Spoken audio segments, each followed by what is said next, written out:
আজকে আমরা এই সেমিকন্ডাক্টর ন্যাশনাল যে টাস্ক ফোর্স আছে আমরা গতকালকে সেটা রেকমেন্ডেশন প্রধান উপদেষ্টাকে সাবমিট করেছি, সেটা নিয়ে একটু আপনাদেরকে ব্রিফিং দিতে এসেছি। আমার সাথে ইনফ্যাক্ট টাস্ক ফোর্সের কয়েকজন মেম্বারও আছেন।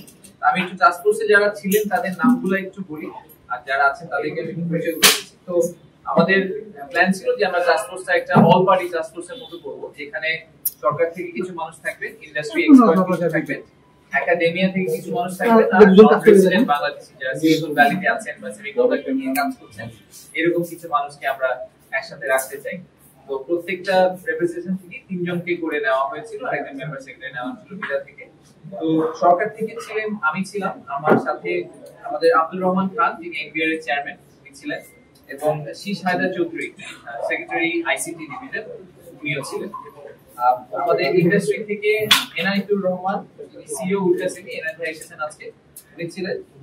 Ishraque Ahmed chairman prime silicon, এবং M A Jabbar managing director neural semiconductor, এই তিনজন ছিলেন। একাডেমিয়া থেকে আমাদের বুয়েটের ভিসি স্যার ছিলেন ডক্টর এবিএম হারুনুর রশিদ, উনি এসেছেন electrical major general Mohammad Nasim Parvez আমাদের যে এমআইএসটি যিনি আছেন কমান্ডেন্ট, উনি ছিলেন, কিন্তু আমরা একটু মিলিটারি নিয়েও কাজ করেছিলাম।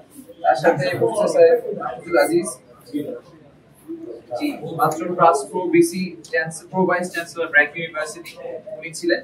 আর আমাদের যারা নন রেসিডেন্ট বাংলাদেশি ডায়াসপোরাতে একটা বড় গ্রুপ ছিল, ওনারা সবাই এখন দেশের বাইরে আছেন। আমি তাদের নামগুলো বলতে তাদেরকে ধন্যবাদ জানাতে চাই, কারণ ওনারা আসলে একটা বড় অংশ কন্ট্রিবিউট করেছেন আমাদের প্রসেসটাতে।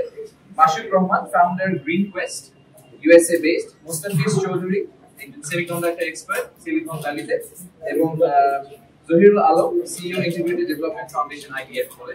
আর আমাদের মেম্বার সেক্রেটারি ছিলেন নাহিয়ান।